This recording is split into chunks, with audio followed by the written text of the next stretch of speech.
उनको यह भी पता था कि बिहार में चुनाव होना है, और बिहार में जब चुनाव होना है उसका भी तिथि का निर्धारण उन्हीं को करना है। और गरीब का वोट कैसे गिर जाए, मजदूर का वोट कैसे गिर जाए, ये चुनाव आयोग का दायित्व है। कई दिन हो गए हम लोग समय मांग रहे, समय नहीं मिला।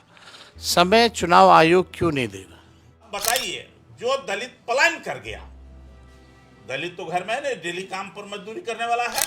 आज जैसे बिहार के लोग उड़ती हुई चिड़िया को हरदी लगा देते हैं, तो मोदी जी चुनाव आयोग के लोग आपको भी हरदी लगाएगा।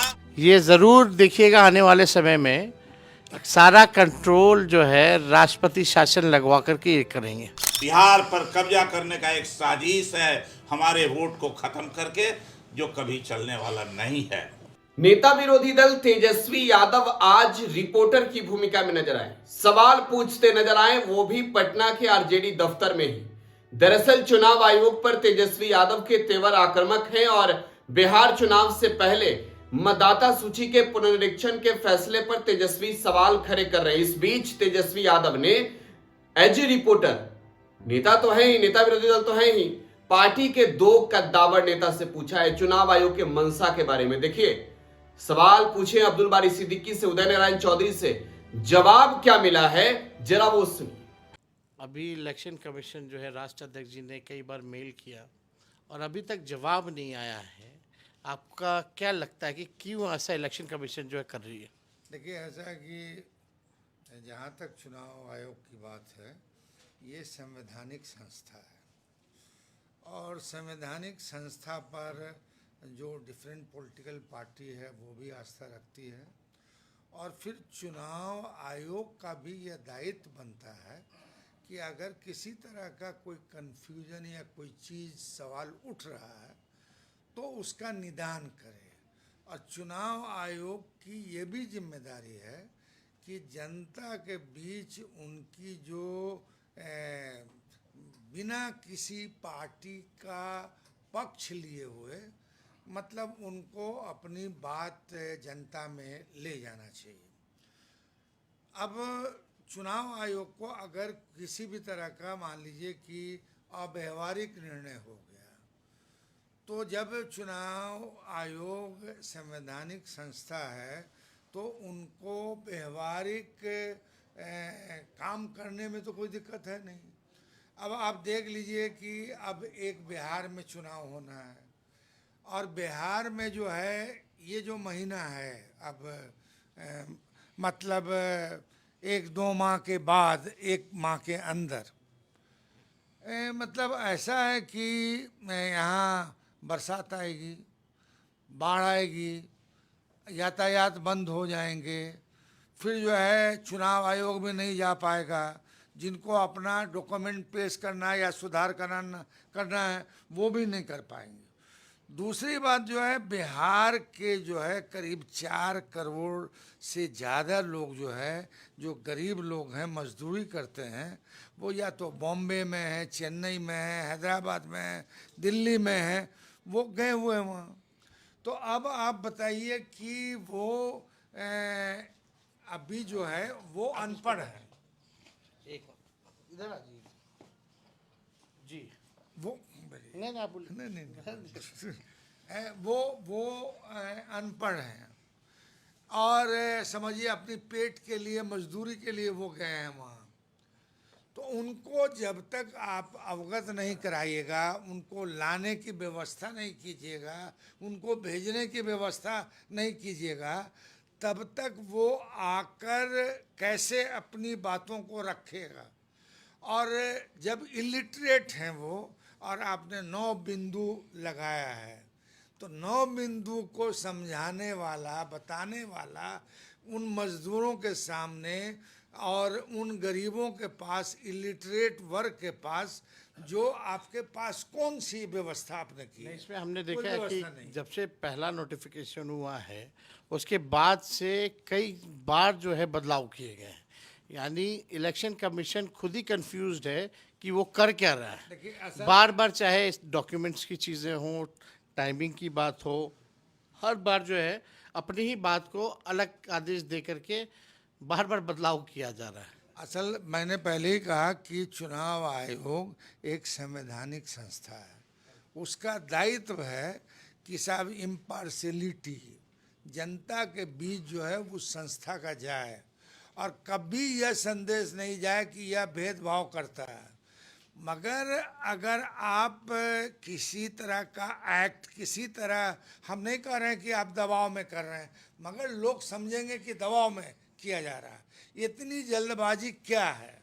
और अगर यही करना था तो चुनाव आयोग में जो इतने कमिश्नर्स हैं तो 2 महीना 4 महीना 5 महीना लोकसभा चुनाव के बाद ही शुरू कर देते हैं। शुरू कर देना चाहिए था। और उनको यह भी पता था कि बिहार में चुनाव होना है और बिहार में जब चुनाव होना है उसका भी तिथि का निर्धारण उन्हीं को करना है। और अभी फरवरी में नया लिस्ट भी आया था। अब फरवरी में लिस्ट भी आया था तो मैं बहुत विनम्रता से, अभी तो मैं सीधा आरोप नहीं लगा रहा हूँ चुनाव आयोग पर, मगर चुनाव आयोग को अपनी जो आइडेंटिटी है इम्पार्शियलिटी का, और गरीब का वोट कैसे गिर जाए, मजदूर का वोट कैसे गिर जाए, ये चुनाव आयोग का दायित्व है उसको करना। और अगर ये वो नहीं कर रहे हैं और मौका नहीं दे रहे हैं और जो एक्ट जिस तरह से हो रहा है तो ये भ्रम पैदा हो रहा है बिहार के लोगों में, गरीब में, मजदूर में कि साहब चुनाव आयोग हम लोगों को वोट से महरूम करने जा रहा है। तो अगर चुनाव आयोग वोट से महरूम नहीं करेगा तो उसके लिए आपके पास क्या क्या उपाय है, या आप सार्वजनिक कीजिए, विज्ञापन निकालिए, आप जो है मीटिंग कराइए। तो समय एकदम नहीं है, समय है नहीं, बाहर 1 घंटे 1-2 महीना तो लोग बाहर में। समय है नहीं तो कहेगा नहीं कि भाई कि जब चुनाव आयोग एक संस्था है संवैधानिक तो इतनी दिन से क्या तैयारी कर रही थी। तो अगर नहीं आपने तैयारी नहीं किया और अगर आप अब कर रहे हैं और फिर समस्या का समाधान आप निकालने की कोशिश नहीं कर रहे हैं तो ये तो संदेश जाएगा आवाम में कि साहब हमारा वो हमको वोट से महरूम करने की कोशिश की जा रही है। और अगर यह संदेश चला गया तो आप पर यकीन कैसे बनेगा लोगों को। तो आप अपनी आइडेंटिटी और आपकी जो स्वायत्तता है उसको बरकरार रखने के लिए आप क्या एक्ट कीजिएगा, ये बिहार की जनता को अभी से समझाने का काम कीजिए। कई दिन हो गए हैं और उदय नारायण चौधरी जी भी, हम चाहेंगे वो भी बोले, कई दिन हो गए हम लोग समय मांग रहे, समय नहीं मिला। समय चुनाव आयोग क्यों नहीं दे रहा? देखिए, अब चुनाव आयोग की निष्पक्षता समाप्त हो चुकी है और चुनाव आयोग, इसलिए हम लोग कहा करते हैं कि चुनाव आयोग ने ये मोदी आयोग हो गया है और अघोषित इमरजेंसी का ये लक्षण सब चल रहा है। अघोषित इमरजेंसी का ये लक्षण है। ये निष्पक्षता नाम की कोई, जब देश के जाने माने और महागठबंधन के सभी बड़े नेताओं को जब ये नहीं दे सकते हैं मिलने का समय, तो आम जनता को कहाँ से निष्पक्षता उसके साथ होगी। अब ये जो चुनाव आयोग ने एक उसमें रखा है कि सभी जो मतदाता हैं 18 साल के बाद 35 साल तक के लिए, उन सबको अपना तो आइडेंटिटी देना ही होगा। इसके साथ साथ आइडेंटिटी का मतलब है जन्म प्रमाण पत्र, और जो 35 साल तक के जो बच्चे हैं उनको अपने माता पिता के भी जन्म स्थान के बारे में लिखना होगा। तो अपना तो है ये नहीं होगा, तो माता पिता का जन्म स्थान कहाँ से लिख पाएगा जो पैदा लिया 50 साल पहले? ये दे ही नहीं सकते। ये मूलतः जो एनआरसी जैसे लागू किया गया, बनाया गया कानून, अकलियतों के मतदान को समाप्त करने के लिए, मतदाता सिस्टम को, उसी तरह से दलितों का अब जो है, अब बताइए, जो दलित पलायन कर गया, दलित तो घर में नहीं, डेली काम पर मजदूरी करने वाला है, कहां से लाएगा मुसहर डोम? इसमें तो सब लोगों को कलर फोटो रखना, व्हाइट बैकग्राउंड में पासपोर्ट, ठीक आपने कहा। और अगर जिसके पास डॉक्यूमेंट भी होगा वो क्या हार्ड कॉपी रखता होगा गांव में, फोटो कॉपी रखेगा? घर रहेगा तो ना, तो आप समझिए कि एक वोटर पे 100 रुपया खर्च है। अगर जो गरीब को अगर घर में 5 आदमी हैं वोटर, तो कम से कम उसको 500 रुपया खर्च करना पड़ेगा। तो ये गरीब कहाँ से लाएगा 500 रुपया वोटर बनाने के लिए? ये तो चुनाव आयोग को देखना चाहिए था। मजदूर लोग, दलित लोग, यानी साफ स्पष्ट है कि दलित समाज के लोग सबसे गरीब हैं, आदिवासी समाज के लोग गरीब हैं, अति पिछड़ा हो, अल्पसंख्यक लोग हों, पिछड़े हों, इनके वोट को काटो, इनके वोट को समाप्त करो। और जो आजादी के पहले जो सामाजिक स्थिति थी, जो वोट से वंचित किया था, इस सब को वोट से वंचित करके फिर से सामंतवाद, अंग्रेजों के शासन जैसा लाओ। और इसीलिए हम लोग कहते हैं अघोषित, ये तो आरएसएस का चाल है, सीधी सीधी बात है, आरएसएस का चाल है। इसमें आपको क्यों नहीं लगता कि अब तक बीजेपी को चिंता हुई? जेडीयू नीतीश जी को तो अचेत अवस्था में है, अब तो जदयू तो लगभग जो है बीजेपी का प्रकोष्ठी बन गया है, जदयू दफ्तर में मोदी जी की तस्वीर आ गई है। तो आपको क्यों नहीं लगता ये जो सत्ता में जो लोग बैठे हैं इस पे चुप्पी क्यों साधे हुए हैं? इसलिए कि उनके मन की बात हो रही है, वही तो कर चुनाव, यानी मतलब साजिश उन्हीं की है, तो अपनी साजिश के खिलाफ वो क्या बोलेंगे? क्या बोलेंगे? और वही लोग तो करवा रहे हैं। अभी चुनाव आयोग का जो फैसला हो रहा है, जो निर्णय, जो क्वेश्चन बन रहा है, ये तो बना रहा है बीजेपी के दफ्तर में बन रही है, ये थोड़े। और इसीलिए अब इसको कहते हैं हम लोग की मोदी आयोग ये हो गया है, जो गरीब वंचित लोगों को, जो कमजोर वर्ग के दलित, आदिवासी, अल्पसंख्यक सबका वोट को छीनने वाला है। अब ये समाप्त करना चाहता है लोकतंत्र, जिसके बारे में आपने पहले कहा वोट का राज, छोट का राज। अब ये वोट का राज नहीं छोड़। लेकिन एक बात अब आपके माध्यम से हम बता देना चाहते हैं चुनाव आयोग को, ये बिहार है, बिहार अच्छा लोगों को लगाया है, लोकतंत्र की जननी बिहार, लोकतंत्र की और ये जननी। चाहते हैं वहीं से लोकतंत्र को खत्म करना, ये हरगिज नहीं हो सकता। अनहोनी है कि होगा।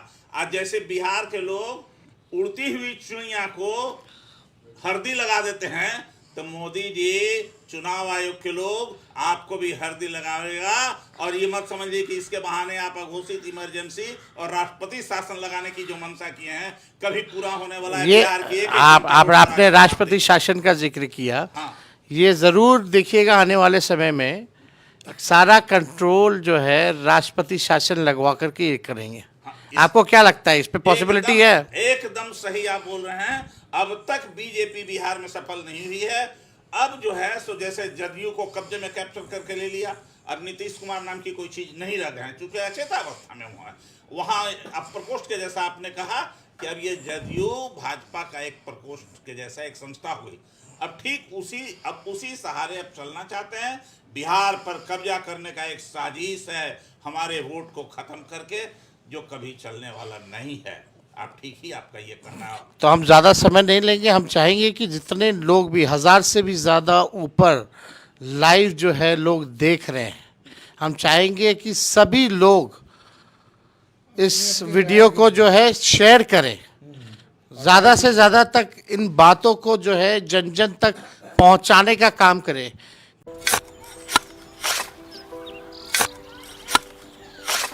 नई का साल मुबारक हो चाचा। हाँ मुबारक।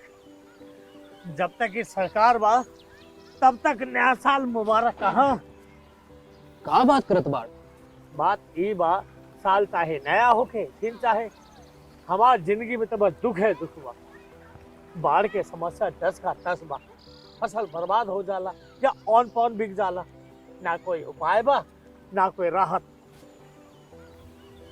बात तो सच बा चाचा, फिर से बाहर जाए के सोचे के पड़ रहा है कि सरकार से कुछ ना हुई। कबू कबू तो लागेला हमरे मजदूरन की जिंदगी में कोनो नया साल सच में मुबारक होई। नया साल तो तब मुबारक होई जब नई सरकार आई। बात तो सही बा चाचा।